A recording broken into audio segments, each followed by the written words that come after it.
the two we didn't talk about yesterday were related to. Okay, this meeting is being recorded now. Yeah, so the two items that we had left to talk about yesterday in the UX sync were related to the focus of the group and also the risking and increasing the confidence about what we're focusing on, basically. So yeah, let's start about the focus of the group and yeah, just in general, what how I can help you and what are you thinking about now after having some time to breathe and breathe in what the group was doing and what we had planned. Okay. I think the first one is like I linked a merge request. I would say largely this is one, the direction page hasn't been updated, and two, one of the things that I got pushed on for the web IDE direction was like rewriting it in a way that like the first section sort of described a series of problems and then like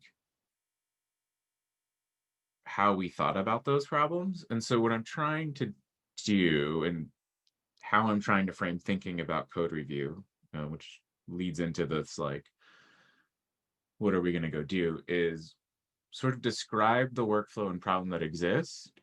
And then I want to focus that to one or two things that are in service of that.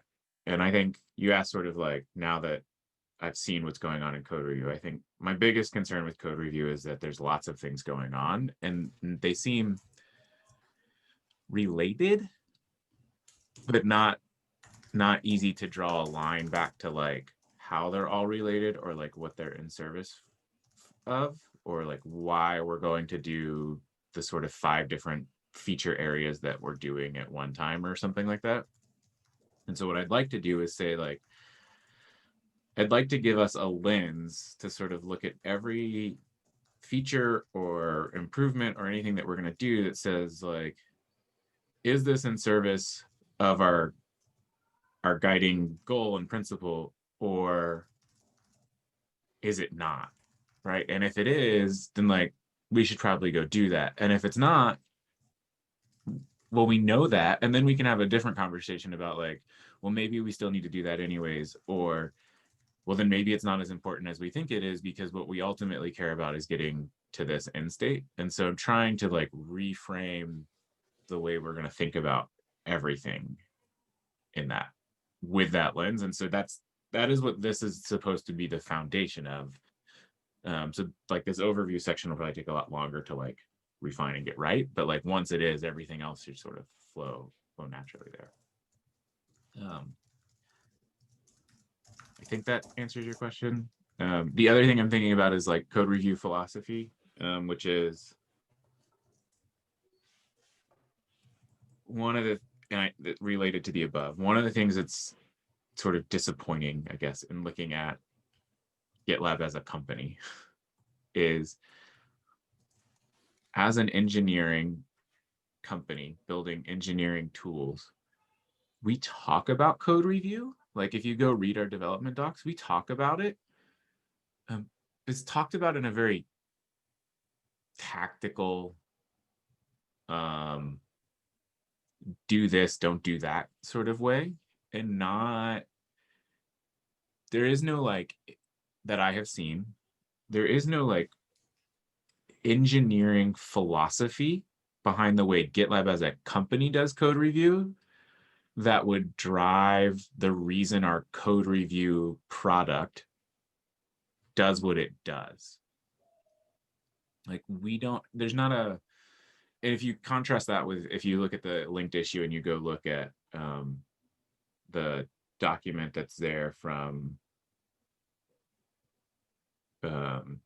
if you go look at Google's docs about code review, it is, there is tactical things in there, but it is told much more narrative based and much more, it begins with sort of the philosophy and their overriding thing that they care about, which is, you know, does this make things better? Yes or no. And they're very Yeah. binary at sort of that. And if the answer is yes, then like you should default to merging, versus we don't, as a company, we don't have that sort of like philosophy. I think it's there, but it's not articulated as well. And so, coupled with like writing the code review direction, what I want is I want to be able to, you know, talk to customers. And when a customer says, hey, we need XYZ feature, I want to be able to say, well, we're just never going to do that. That doesn't align with GitLab's philosophy in code review and why you're buying our tool to go do these things, right? Like, we don't believe in XYZ because it's not in service of what we believe is like the fundamental principle behind code review within GitLab. And that's proven out by GitLab as a company and our engineering principles and the product that we build, right? And I think an example of that could be like negative approvals. There's a very large issue for people that want like negative approvals, right? That want an ability to block a merge request with a negative approval. And if you look at our responses in there and you look at sort of the way GitLab operates, I think fundamentally GitLab believes that negative approvals are not a thing, because you should be positively approving, or there are different ways to signal that. And we also have a much flatter hierarchy where, like, if someone had a comment, someone else could resolve that comment, because we sort of have these flatter things. And I think that's a really hard conversation to have right now, because I don't have a good way to go back to them and say, this is why we believe this, and we're never going to do that. I have to sort of skirt around and say, like, well, we got this or we got this, and like we sort of don't really agree with that, but like we can keep talking down this path, or whatever that case may be. But I think that is, so on top of like trying to make sure that the group, in terms of the product direction, I want to also, in a longer tail piece, I want to start figuring out how do we codify the way GitLab does it in support of the way the product is being built, so that we have this cohesive, like, engineering validated and product validated, like, singular philosophy for what should happen during a code review and how we push that forward. And so those are the things that and I think if both of those are the same thing and together, what we go and build becomes much easier to decide on, right? Because we build things that service that, and we worry less about sort of the other things, and we take them into account, but we try and figure out how could we reframe that or redo those things to in support of this, versus what someone might say they need or want. Okay, so for example, let's imagine that. So I think all of that is great, and I had never thought about it that way, of marrying the product philosophy of code review with the guidelines and standards of code review of GitLab, the company. So let's imagine that we, as you were given that example of someone wanting to block a merge request because so they want to signal like this is a negative, or like Garrett does it where they have the -1, and I'm saying, oh, in terms of code quality or code style, this is -1, and they say they need it, but our philosophy is not aligned with that. So what do we tell them? We just tell them that GitLab is not the right product for that, or that they need to change. I think it's a challenge. I think what I would like to say is you need to change. And the reason you need to change is because you, as an organization, right? If you were happy with what your current tool was doing and the rate it was allowing you to deliver and all of those things, you wouldn't have started tool shopping, right? Like, and part of picking a new tool sometimes means that you need to you're picking a new tool because it's going to allow you to do something, right? Like you came to GitLab because it was going to allow you to deliver faster, right? That was what you decided it was going to do. Well, part of delivering faster means there's a workflow, right? GitLab is fundamentally a workflow tool that allows you to deliver faster. If you just use all of your old habits and things in a new tool, you didn't get better. You just moved it all to the new thing, and then you're going to not like the new thing because you're going to say the new thing doesn't make you faster, right? This is the same. This is like the thing that the Jira to GitLab issues thing. People are like, oh, well, look what all I can do with Jira. And we're like, yeah, but you just told us that you hate Jira because it's got so much stuff in it and you have to do all these things to like manage it. But like you want all those things. So you're just going to redo all of that here, right? And you don't get any of those operational benefits. And so I think like part of that is like, yeah, you've got to have that harder conversation. And I think part of it is we need to do a better job of explaining like how our tools support that. So in the case of like a negative approval, if somebody wants that, you know, I think the flip side to a negative approval is, well, we have GitLab can have, we have affirmative approvals, right? We have required approvals. And so the absence of a required approval is in effect a negative approval, right? Like if I do not approve your merge request, that is essentially a negative approval. It is not blocking, right? Like we don't believe in blocking. And so like fundamentally, we might always disagree about blocking something, but like that is, I think it's important that like we sort of get stronger about that and get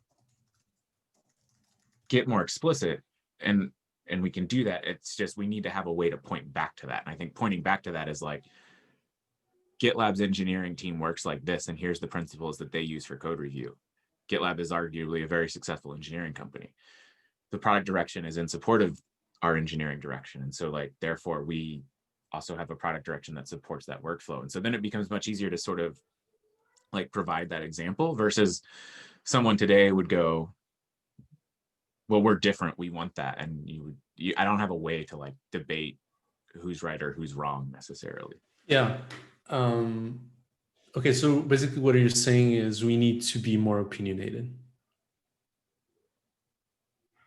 Yeah, And I think of course, have that source of truth that relays our opinion. Yeah, I think we need to have a stronger opinion about what we're trying to do for code review. And I think that starts with like, what's the one thing we care most about? Everything that we do is in support of that. Everything that's not in support of that doesn't matter. And so if we think something's going to slow you down because we've introduced something that could like, and I would say like fundamentally, if we believe like delivering faster is the thing, anything that could introduce a block would largely be contrarian to like that viewpoint, right? And but it's much easier to say that like we don't believe our goal is to make code review fast and efficient, and blocking behavior, it will always be at odds with that. And so like we just wouldn't develop blocking features, right? And but now we know why. Whereas right now it's like we don't have a way to say that. So I'm thinking about that example of that feature that you also stumbled upon recently that allows you to, I don't know if you were able to understand how it worked, but adding already merged commits to a merge request. Do you remember that one that has like you click a button to add commits, you have a modal, you know that one? Yeah. Okay. Yeah. So that one is I talked with James about it, I think almost a year ago. And basically, we didn't want to build it because we had so many priorities, and commit by commit, or in this case, it's not commit by commit, it's post-merge review wasn't a thing that we were interested in pursuing. And so in this case, a customer decided, okay, you're not going to do it, we do it, we're going to contribute it. And so we've been having those MRs to add that feature. How would we balance that with our philosophy? We would just say no. In that case, we would give a negative approval to the merge request, right? The perks of being the maintainer. I don't know. I think this is the challenge with our open source, everyone can contribute piece that we have to balance. Because I honestly, I and I want to look more into this like thing that this customer's adding, but that I haven't been able to fully like spend the time and grok it. Yeah, I sort of have that's a okay. concern that like it's being broadly introduced, right? Like when this rolls out, anyone would be able to see this. And there's now this like new complicated piece in our UI to like random people will stumble upon and like not know what it's doing because it was sort of designed for one user by one user. And I think like you're dealing with some of that, but like I think you know, that is a tough one. And I don't know that I have a good answer. I don't know that we would say no because like people should be able to contribute, but I think what we might do is be more explicit about like maybe that thing is always behind a feature flag or some kind of configuration and is like defaulted off, and like if somebody ever submitted a merge request to default it on, we would immediately reject it, right? Like maybe it's something like that. I don't know. It is tough to balance that piece of it, but I think one of the things is when there are issues of things that sort of don't align with our philosophy, I think we need to be more explicit about closing those, right? Like I would say like something that is like an issue that it relates to negative approvals. It's probably something we're never going to do. We probably should close that issue, to be honest, and say like we're never going to do. We wouldn't accept a merge request to support negative approvals, and here's why, right? Because that's the signal that we're not going to do that and having that opinion. Yeah, I think workflows that are like commit by commit and post merge, they're a little bit. Yeah, you also have that other issue to choose a default branch that is different for merge requests. And that has also a lot to do with how teams work and they're structured and how they ship things and how they integrate their code. And we haven't built it because it hasn't been something for us, but it could be for others. I think, yeah, I think at the end of the day is a balance. And you're right. I think clearly you're right, and I agree with two things. One is the philosophy and aligning that with our current philosophy and guidelines for code review at GitLab, the company. And as those evolve, the product will likely evolve as well in that direction. And also closing things that we are not going to do. I mean, we keep issues open and we just say, okay, we're not going to close it. This is interesting, and we are waiting for further demand. I even think we have either a label or a milestone that says awaiting further demand or something like that. And if something is waiting for further demand, I think it's fine if we keep things because we haven't been able to validate the problem yet. Like, okay, maybe this is something interesting that could fit into our code review philosophy, but we haven't time to do it yet. So it's still in our validation backlog. We're both waiting for demand, but we're also at a certain point going to look to see if there's demand. But other things, as you're saying, like there could be clear contradictions to our philosophy. And in those cases, we just close and we give a clear message. We're not going to do this. And here's why. And maybe here's a way that you could continue, or here's a way for you to get that outcome using GitLab, right? I think that's even more powerful than just saying we're not going to do it. Is saying here's why, and if you want to change and have the same outcome, this is how you would do it with GitLab, and maybe that would even increase your velocity and team team spirit and whatever it is. Yeah.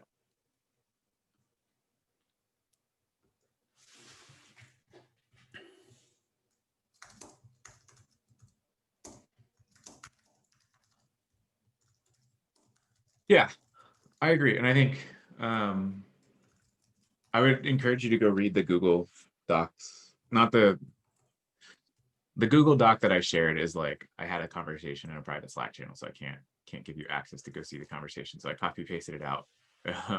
Yeah. I skimmed through it as you were talking, and I was immediately getting what you were saying, and the Google example as well, where they Yeah. have just the narrative, as you were saying, like something that is not tied to features.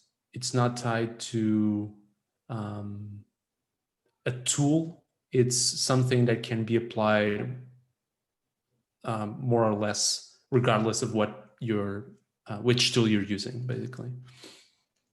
Yeah, I would go read so like the link in the issue goes to their engineering practices repository, which has like the code reviewer's guide, the author's guide, and sort of their code review guidelines across the whole thing. It's a fairly interesting read. I would just in terms of like thinking about it differently. And I would contrast that with which is not linked in here, but I think is linked in my Google Doc. Potentially, I would contrast that with our own stuff, which doesn't look like it's linked in here. I'll see if I can find those two. Okay. But yeah, it would be. I think it's a good. They're just good reads. So. Yeah. I think very closely related to this, the philosophy is the jobs to be done, and I added, I think, last month or so, our proto jobs to be done for code review. It's two of them.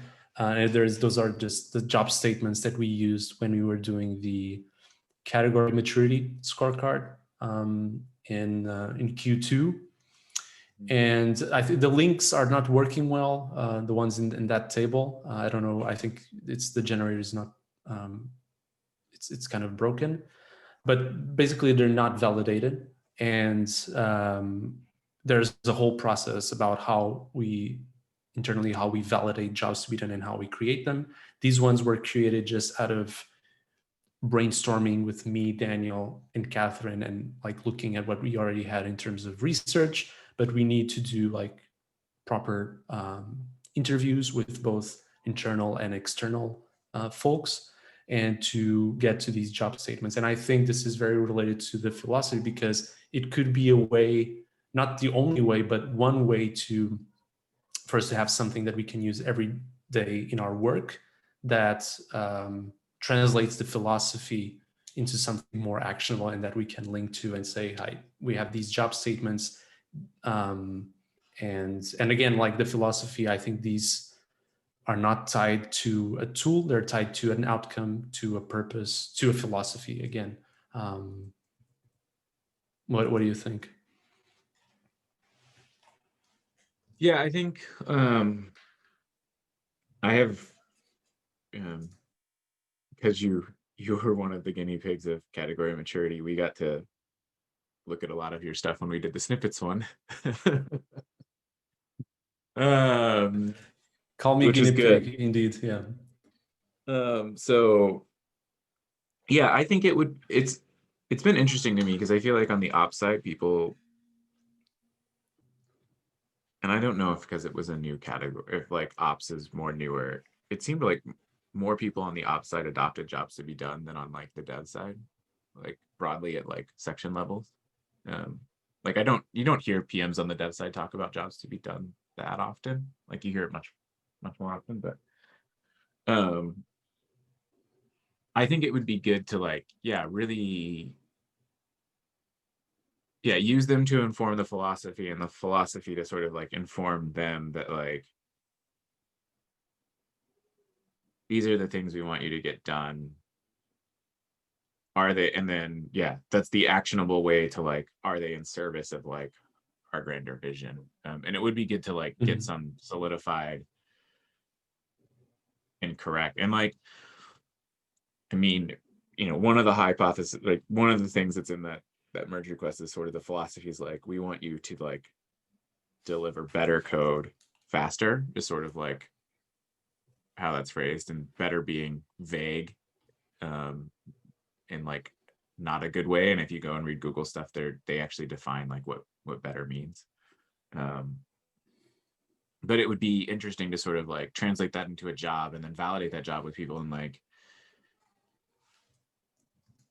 see if they're drawing that correlation, or if maybe we're like dead wrong and velocity is like not a thing that people care about, right? Like, or speed to delivery,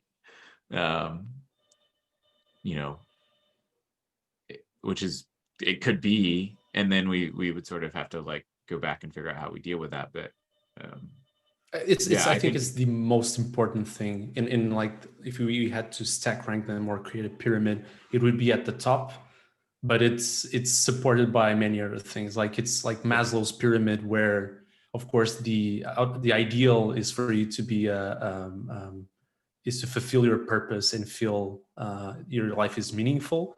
But in order to do that, you have to eat and sleep, and have to be happy and have friends and all that. So I think it's in the same thing here. It's a pyramid, but I think the ultimate purpose is to do that. And again, I think jobs to be done would allow us at different levels of granularity, like we can define a couple of jobs to be done that cover the whole category and a macro level, the whole group of code review, but then we can have smaller jobs that talk about more specific aspects of code review, like for example, delivering well-intentioned feedback or having having constructive discussions over the proposals so that the speed itself is faster. So we can even then like talk more and be more granular about those. But yeah, I think we're aligned on that. I have to look at. I think basically what we need to do now is just align on what the focus is and what to be able to plan ahead, so that like this is something that I've been wanting to do for a long time, is to have these jobs to be done, because I think they will help us tremendously in that focus. But at the same time, and designing the solutions and all that, but at the same time, I'm not going to like do that now without knowing exactly what we're going to be working on in the next 1, 2, 3 milestones. Yeah, I think that's the next 1, 2, 3, I think are largely still not clear, which makes beyond that even less clear. I think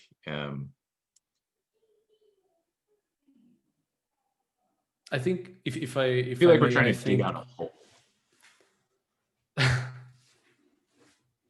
It's probably how I would frame it. I feel like the next 1 to 3 is digging out of the hole that we're in, and trying to get some of these weirder, longer running things off our plate so that we can actually focus. But we also need to be doing that at the same time. Like we need to be getting to the 1 to 3 ahead. We talked about like what one of those might be, and I think we need to talk probably more about tracking. I think that's probably the other area, which I know you've mentioned before that we need to spend some time. And I think those are the areas. I think reviewers and handoff and tracking are probably the areas. The question is now, how do we scope those down into meaningful things, and like where do we go do with those, and how do we frame that back in terms of like what those bring to the table in terms of efficiency and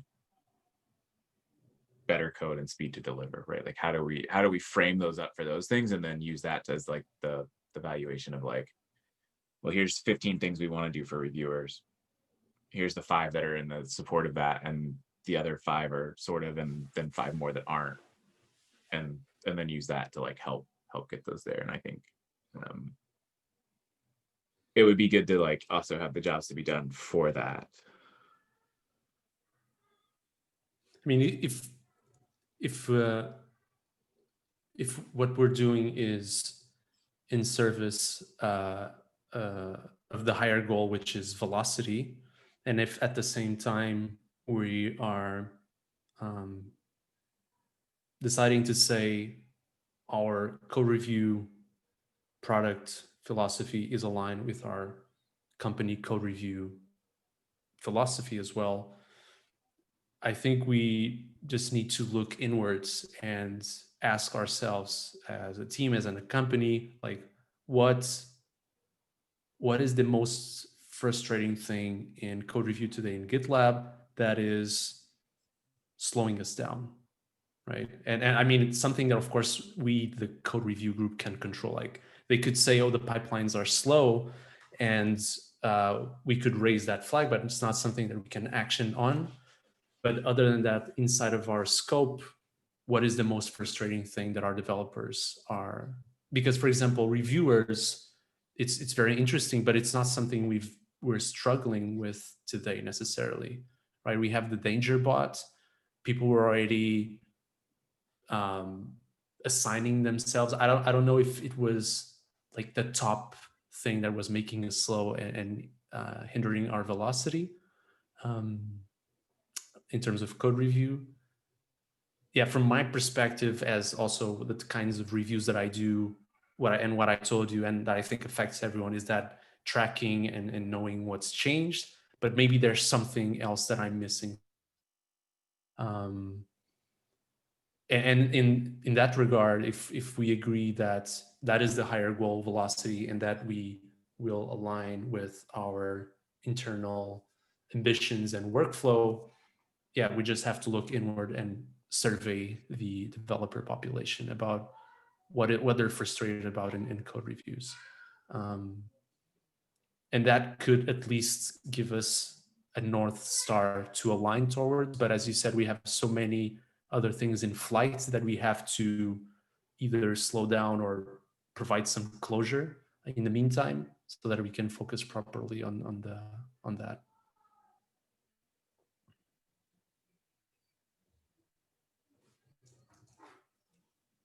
Yeah, one thing I do want to point out about danger is I think danger, our usage of danger is a sure sign that the product is not doing Also, yes, I agree. Yeah. things correctly, given that like we have engineers that support a way to do all of those things. I would, you know, um, and it sounds like Lucas is going to change danger to like use the reviewers field. That's why I was trying to filter out of it to like get that data back in. Um, James asked, he's like, could we do something with like danger and reviewers to sort of force it? Like, could we, when danger runs the first time and audit and suggest like who should be the reviewer in like the front end and back end, could we just tell danger to automatically assign reviewers as like a way to see like how like what the feedback and response is to like auto assigning a reviewer, right? Like, because in theory, danger's got sort of like at an end state a lot of the intelligence that we would want if we were going to automatically assign reviewers. So like, what if we just told danger to automatically assign reviewers Yeah. from the I mean, beginning? Like, I what think would happen? that's a very interesting internal experiment, I think, because we already have all of that, and probably what people are going to do is request reviews from those people. But I would say that in that case, probably developers would need to be more diligent about their use of the draft mode, so that it would stay in draft, and only when the mark is ready, the request gets sent, or else people will review empty merge requests sometimes.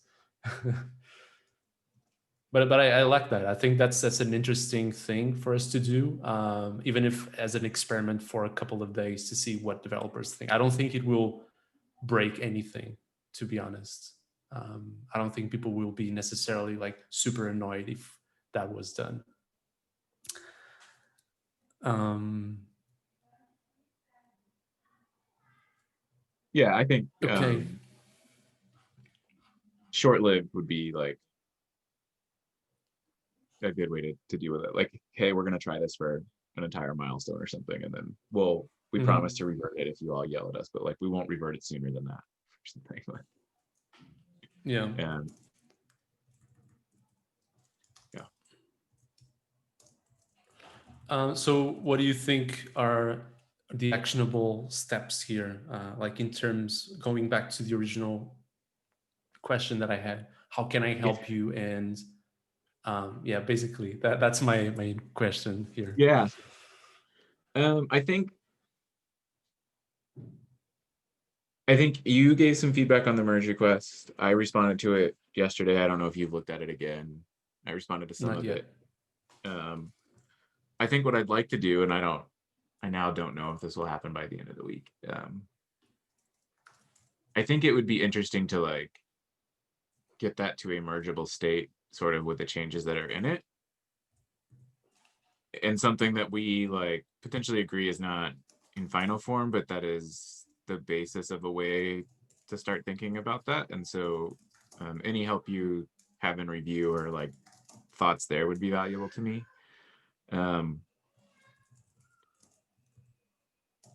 Because fundamentally it's going to require like changes to the rest of the page too. But I think like at least if we get a way to start thinking about those other sections, then that helps. And then I think the other is like, let's figure out how we marry the like, the jobs to be done and other stuff. And I think, I'm appreciative that you brought that up and like try and figure out how to get that and fit that in. And let's start doing those. I'll say you'll probably have to like push me more on those things because they're not fun things for me, but I'm happy to like, let's see how we can do those things. And, maybe by the end of January, we've got like a really strong way that like you and I are talking about the group and what we're doing sort of the same way. And it's well articulated and easy to show people and reference. And like that, maybe that's what we try and figure out is like how by sort of like the end of January, like what are the things we need to go do that like on February 1, we have like a monthly code review meeting or something. And we sort of like we try and like start that conversation with other people to get them to rethink about code review in this way. So I would say like the immediate things are the merge request that's open. Let's start talking about jobs to be done. And then I think, help in terms of like the immediate short-term help is sort of with the loosely framed stuff that sort of exists today. Like we need to start looking at, is handoff, a piece that we want to go solve, and and if it's not, right, and let's just say you can only work on like one big idea at a time, I'd say like you could either go work on handoff, or we could spend much more time invested in tracking, right? Which one of those like do you think we should work on? And like let's spend some time like in the short term really working on that one thing.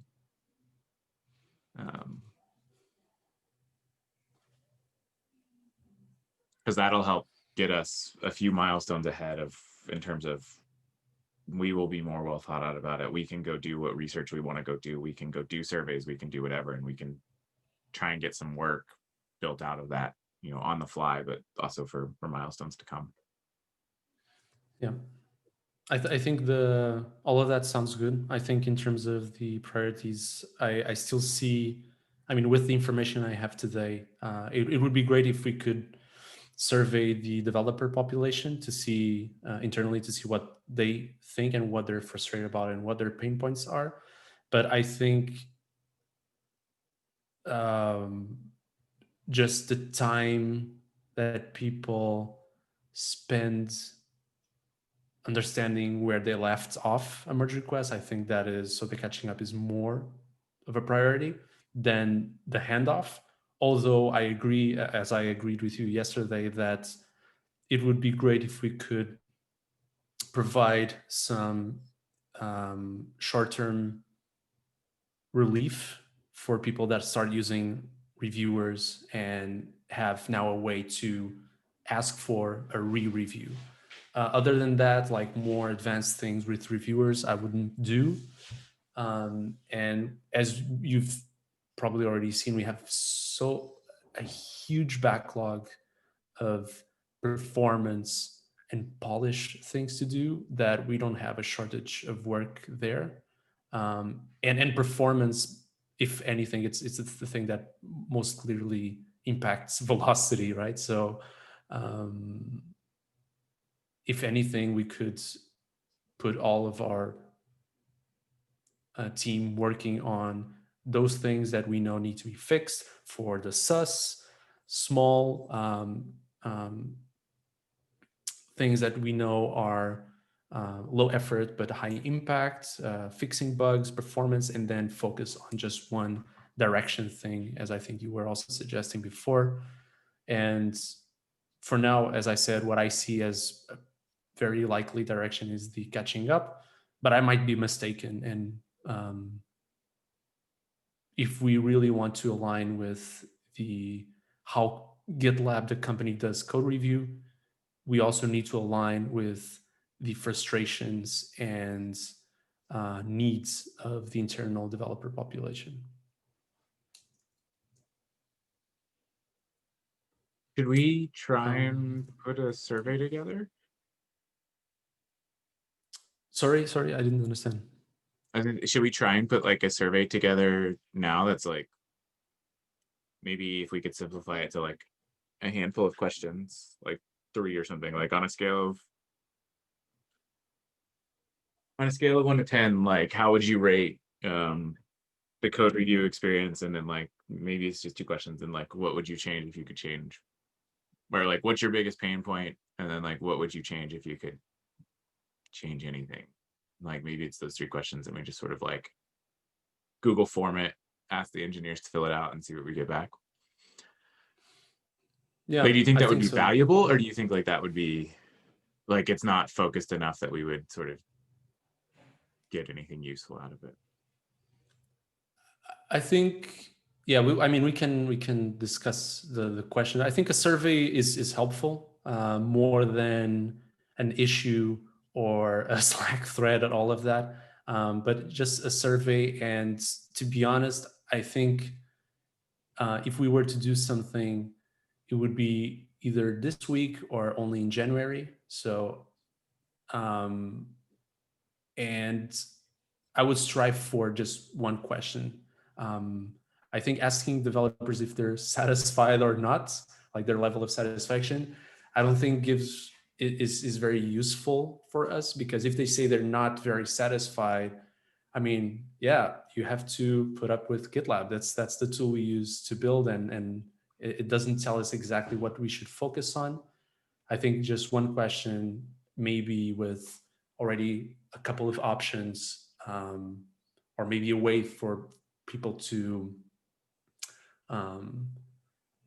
somehow like stack rank problems. I think there are some survey question types that you can, like, this is the first one, this is the second one, third one, and order like what we've already identified as the big problems of velocity with code review at GitLab, and also have, of course, an option for them to tell us if something is missing and if we were blindsided by something.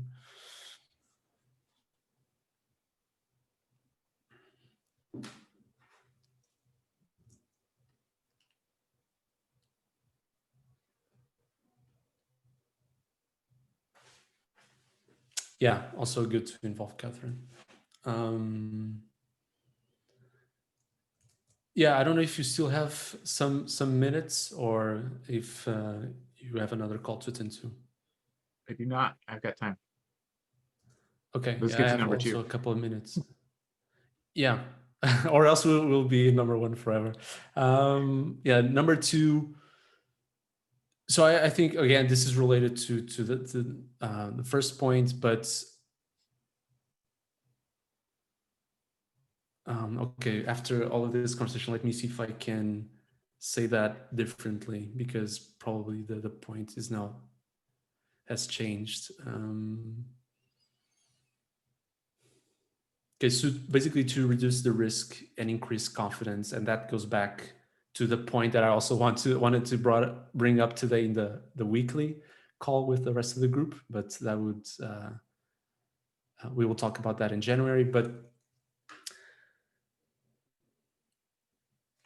I think we tangentially talked about this, but I think problem validation plays a huge role here, and also to that, what we were just discussing about maybe surveying internally what developers think. I think that's also considered like problem validation. Not one problem, but like looking at all the problems that we have. And to be honest, for us to be able to be to plan more ahead and have more predictability and have more confidence technically and design wise, and that we're solving the right problems and we're solving them right, we need to do more of those validations. But I can't reasonably lead them well, because I also have to do the design and the solution validation and work with engineers, like all of that, as you know.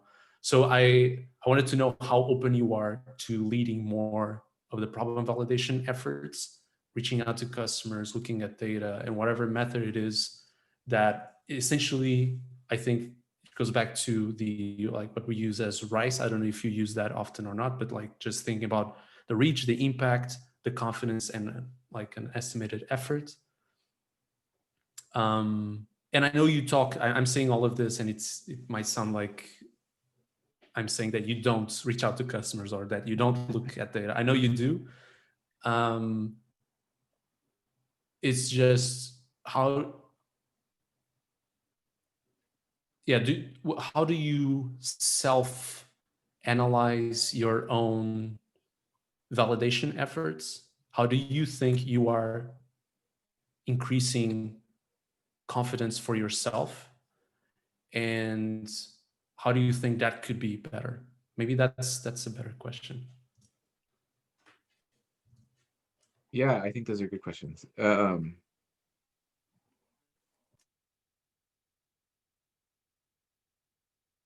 I will say I have generally a much more sort of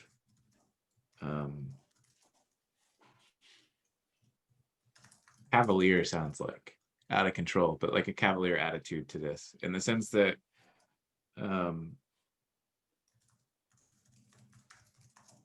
for better or worse, I try and examine things in a vacuum to some extent, knowing that there's like larger things going on. But one of the things is like, I mean, we have that, like, we can get into this one too, like the create merge request, like auto assigning a user, right? Like in a vacuum, I think you'd be hard pressed to say that like measurably there's probably like not an improvement to that. And so to me, I look at things like that and I say like, will this improve the user experience for like the bulk of the use case that you would use this button based on sort of what we know today? And I go, yeah, that's probably true. And I can sort of disassociate from that and move on and like not need to think about the rest, like personally. I think where that's not helpful is that like thinking in a vacuum sort of takes away from sort of the impact across what that might do in other areas of the application. And I think that's what I think you and I differ in that, and I think that's fine. I think that's been good and something we'll continue to work on. But Yeah. So I would say like for me, I try and be much faster, I guess, at like understanding if there is a pain there and is there like something we could do to solve that pain, and is that then in the context of like a larger thing that we're working on. I think one of the things you might notice that I did maybe you haven't noticed, I went and broke up the merge request reviewers epic yesterday or the day before. It's now 4 epics. And they're I all, noticed some issues were in changed to another epic, but because it had a very similar name, yep. I didn't go look into what you did because it just sounded like it was the same name. Yeah, so what I did is I refocused those. And one of the ways that and part of this is because the way that I will often think about things, and you and I are gonna have to I think adjust. Um, I sort of was going mad over UX improvement epics. And we're gonna need to Oh figure those yeah. out because they're almost useless, right? They're and not in the sense that those things aren't valuable, but what's not clear, right, in the way that I'm mental model and trying to get back is what are the things that we're gonna do and what is the larger space or problem they're in support of. And so there's one of these epics is called reviewer UX improvements or something, right? And actually when you look through those, um, there's some things that are in support of how do we deal with the re-review workflow, right? That's not a UX improvement. That's a problem. Is the re-review thing. And so when we, to me, being able to logically group those into bigger problem statements, then I can sort of look and go okay, well, here's all these things that are a problem. And then I don't have to debate are UX improvements important? I sort of naturally get to say they're part of this problem and I can mentally move on. And so for me, that's how I think about sort of all of those problems. The bigger ones, and that's for small sort of tactical things. When they are much larger, I'm not opposed to doing opportunity canvases. I'm not opposed to doing more research. I'm not opposed to having focused user conversations. But what I try and avoid is trying to get, that is a highly leveraged activity, right? It requires a lot of time and other things. And so I try and avoid over rotating in a direction that requires me to make simple things become highly leveraged. And one of the things that GitLab sucks at is data. And so oftentimes we don't have data. And so I make a lot of assumptions based on what we're seeing feedback, how we use things, how other things, because we lack data. And I think the risk to many changes is probably much smaller than we think it is. And so if we don't have data, I'm not going to go try and instrument something or spend hours going through whatever they've changed in Sisense that now requires me to relearn where everything is located in the tables now to do things. And so I think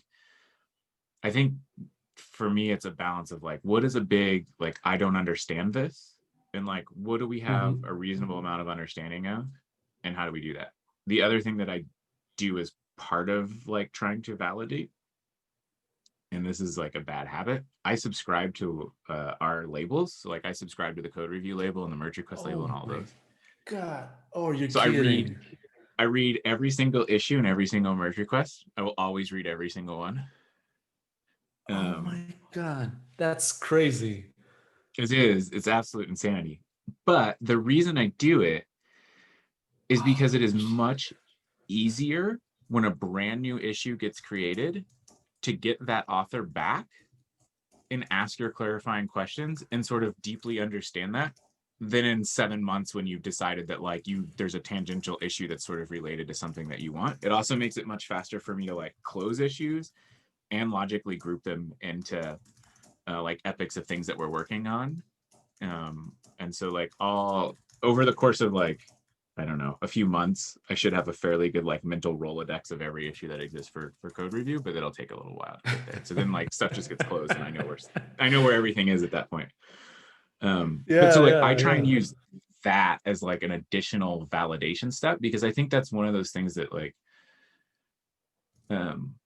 sometimes you see an issue and you look at that and you're oh, but only one person is complaining about that. Where the reality is there's probably 4 issues that are really similar to that, given GitLab's issue tracker, and no one can map and figure that out. But then as soon as you get 4 issues, you're oh, that's a thing. And if you can tackle all those issues when they come in, and actually get those authors to clarify everything for you about like either what's broken or what isn't working, or get them on a Zoom call like while it's fresh on their mind, like you get all sort of that additional information. Um, Or it and so could be something that only one person complained or just a few people, but it's actually has a very severe impact and it happens very rarely. Yeah, yep. and I just want to say, like, I find it crazy that you're subscribed to the labels, but I would probably, if I was product manager, I would probably do the same, because I want to be aware of that, and that would be one of the sensing mechanisms. Um, yeah, I was just trying to fit that into my workload, and it would be impossible. I wouldn't do anything. But yeah, no, it makes perfect sense, and I completely agree with the level of validation. Um, like when it's tactical things, when it's more strategic, how do you balance that, and which methods do you use? And for example, and I agree, we suck at data collection, but it would, especially for code review in our group, that it has so much usage that we're not leveraging, and many things we could validate ourselves just by looking at the data. And or I mean, we wouldn't validate it 100%, but we would have a much better sense of what the problem is, but just by just doing that. So I completely agree with not overdoing opportunity canvases, interviews, and all of that if that is not needed. And so you have to choose the right tool for the right problems. Um,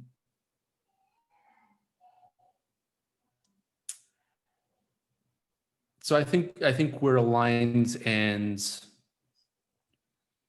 in a way, um, I think a lot of,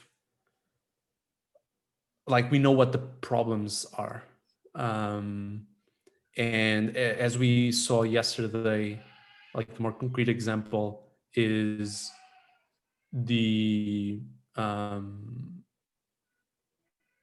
the re-review, or the catching up. Like, we know that is a problem. So I'm not entirely sure we need to validate that it is a problem, but perhaps we need to learn more about the problem, right? So in that regard, I think I can help with that.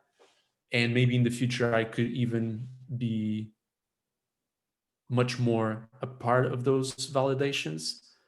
But I wanted to know how open you would be to leading more of those problem space explorations Yeah, with my collaboration, of course. I'm super open to like taking more, especially the big like unknowns. Like I don't think you should be venturing into like bigger unknowns, because I think that's sort of like not a valuable use of your time or skills, right? Like where we don't have well understood things, like that's it's probably not useful, because it just means both of us end up having to like deeply understand something to like get through it, versus being able to like deal with more of the tactical and some of the smaller things. And I think um, yeah, and I think, you know, we just need to find a nice balance between where you and I both get, and I will say that I think you and I are on different scales of where we find like validation being fine. Like I'm good at like some anecdotal evidence and like a little bit of data here and there. And I think you have a stronger bias for more data and more concrete examples, and I think that's fine. And I think we'll strike that balance over time. But the big ones for Mhm. sure, like I think those are absolutely ball in my court. I don't think I've ever, like from an opportunity canvas perspective, or even from like big areas, I don't think I've ever sent our designers down those paths um, to like go do that. I don't know. You can ask Marcel and Mike, I guess, if I've ever made them go like figure something out and saying that I didn't know about. But I try and avoid that. What I like to do is get like, I like to get an epic to the point that like I feel pretty good about what's going on and like that I understand the problem. And then I think this is the thing we've got to have a conversation with engineering about is handing that to you so we can sort of like get through solutioning and where an end state is. So like we collaborate on trying to figure out like, what does this like bigger epic end state look like? And then having engineering look at that, not when they're going to go start building, but like a couple months ahead of when they're going to go start building.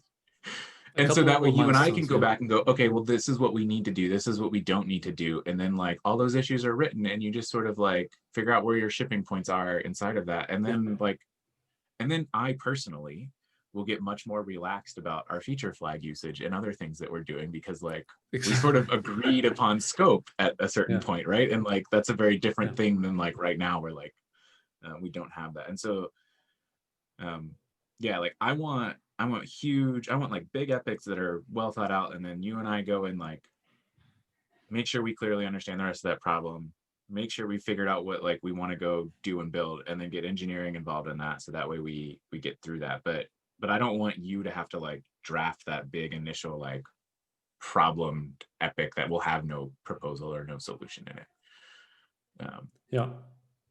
So yeah, I think you said everything. I agree 100% with everything you said. It makes perfect sense. And yeah, I think a lot of the things that we're thinking about right now, the two of us, and also I think with the increased focus with doing like less is more, and